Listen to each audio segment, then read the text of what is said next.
قال رسول اللہ صلی اللہ علیہ وسلم من سلک طریقا یستعمس فیہ علما سہل اللہ لہ بہ طریقا الی الجنہ وما اجتمع قوم فی بیت من بیوت اللہ یتلون کتاب اللہ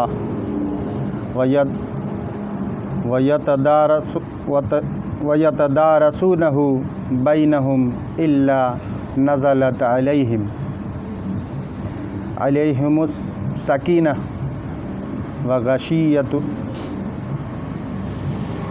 وَغَشِيَتْهُمُ الرَّحْمَةُ وَحَفَّتْهُمُ الْمَلَائِكَةُ وَذَكَرَهُمُ اللَّهُ فِي مَنْ عِنْدَهُ وَمَنْ بطع به عمله لم يسرع به نسبه۔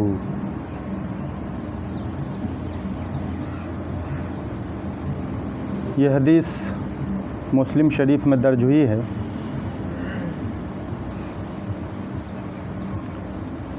اور ترمذی میں بھی۔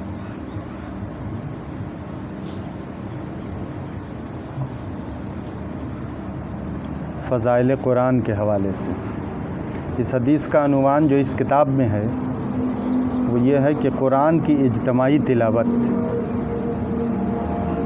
ترجمہ اس طرح ہے، رسول اللہ صلی اللہ علیہ وسلم نے فرمایا، جو شخص دین کا علم حاصل کرنے کے لیے سفر کرتا ہے اللہ تعالیٰ اس کے لیے جنت کی راہ آسان کر دیتا ہے۔ جب اہل ایمان اللہ کے کسی گھر میں قرآن کی تلاوت کرنے اور اس کے پڑھنے پڑھانے کے لیے اکٹھے ہوتے ہیں تو ان پر سکینہ نازل ہوتی ہے، رحمت انہیں ڈھانپ لیتی ہے اور فرشتے انہیں گھیر لیتے ہیں، اور اللہ تعالیٰ اپنے مقرب فرشتوں سے ان کا ذکر کرتا ہے، اور جس شخص کو اس کے عمل نے مؤخر کر دیا اس کا نسب اسے آگے نہیں بڑھائے گا۔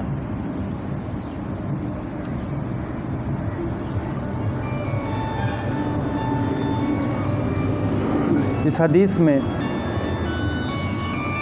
کئی باتیں آئی ہیں۔ ایک یہ کہ جو شخص دین کا علم حاصل کرنے کے لیے سفر کرتا ہے اس کے لیے جنت کی راہ آسان ہو جاتی ہے۔ جنت کی راہ آسان کرنے کا مطلب یہ ہے کہ اللہ تعالیٰ اسے اپنے فضل و کرم سے صحیح راہ پر چلنے اور دین کی خدمت کرنے کی توفیق عطا فرما دیتا ہے، اور یہی راہ جنت کی راہ ہے۔ اسی انعام کا وعدہ اس حدیث میں اس شخص سے کیا جا رہا ہے جو شہر سے دور یا اپنے یہاں سے دور حصول دولت کے ارادے سے نہیں بلکہ صرف اللہ کی رضا کے لیے علم حاصل کرنے کی کوشش کرتا ہے۔ جو شخص بھی اللہ کے دین کو قائم کرنے کے لیے اکٹھے ہوں اسے اس دین کا علم لازماً حاصل ہونا چاہیے۔ آخر اسے معلوم تو یہ ہو جانا چاہیے کہ وہ جس دین کا جھنڈا اٹھانے جا رہا ہے، جس دین کا علم بردار ہے، وہ دین ہے کیا۔ اسی وجہ سے اس حدیث میں دین کا علم حاصل کرنے کے لیے جو کوشش کرتا ہے اس کے لیے جنت کی راہ آسان ہونے کی بشارت دی جا رہی ہے،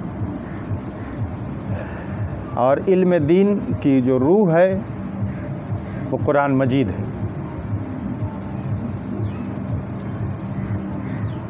ایک اور بات اس حدیث میں بتائی گئی کہ اجتماعی طور پر قرآن کی تلاوت کرنے، اس کے معنی اور مطالب کو سمجھنے، اس پر غور و فکر کرنے والوں کے لیے اللہ کے ہاں بہت بڑا مرتبہ ہے۔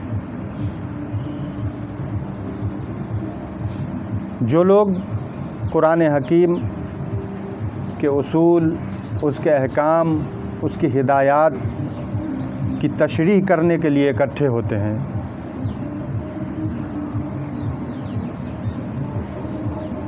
اس کی تفسیر کو سمجھنے کے لیے اکٹھے ہوتے ہیں اور ایک دوسرے سے تبادلہ خیال کرتے ہیں، ان کے لیے بھی اس میں بشارت ہے۔ بتایا گیا کہ ان کے دلوں پر قرار اور سکون نازل ہوتا ہے، سکینت لفظ آیا ہے۔ ان کے اندر جو نفسیاتی تاریکی ہوتی ہے وہ دور ہو جاتی ہے۔ اللہ کی رحمت انہیں اپنے آغوش میں لے لیتی ہے۔ اللہ کے فرشتے جو قرآن کی تلاوت کرنے اور اسے پڑھنے والوں کو دیکھنے کی خاطر زمین کا چپا چپا چھان مارتے ہیں، آ کر ان کے اپنے پروں میں ڈھانک لیتے ہیں۔ ایسی محفل کو جہاں قرآن کو سیکھنے، سکھانے، سمجھنے کا کام ہو رہا۔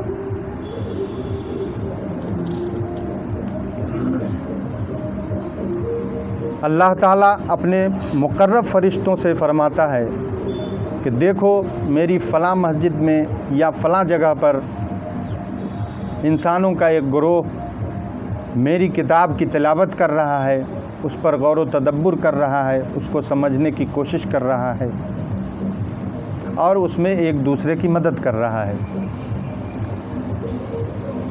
قرآن مجید کی تلاوت کرنے اور اس کے پڑھنے پڑھانے کا یہ انعام صرف ان لوگوں کو ملتا ہے جو خلوص سے قلب سے، خلوص دل سے اس پر عمل کرنا چاہتے ہیں۔ یہ انعام اس طرح ملتا ہے کہ جب کوئی اپنی ہدایت کے لیے قرآن کی طرف رجوع کرتا ہے، رہے وہ لوگ جو قرآن کریم پر عمل کرنے کے لیے تیار نہیں ہیں، یقیناً ان کے لیے ایسا انعام نہیں ہے۔ ویسے یہ ایسی محفل ہے کہ دوسری احادیث یہ بتاتی ہے کہ جو لوگ بے ارادہ آ جاتے ہیں وہ بھی محروم نہیں رہتے، ثواب کا کوئی نہ کوئی حصہ انہیں ضرور ملتا ہے۔ لیکن یہ انعام لینے کے لیے جو ان احادیث میں بتائی گئی ہے، اس کے لیے صدق دل سے عمل پیرا ہونے کے لیے اس کو سمجھنے کی کوشش کرنا ہے۔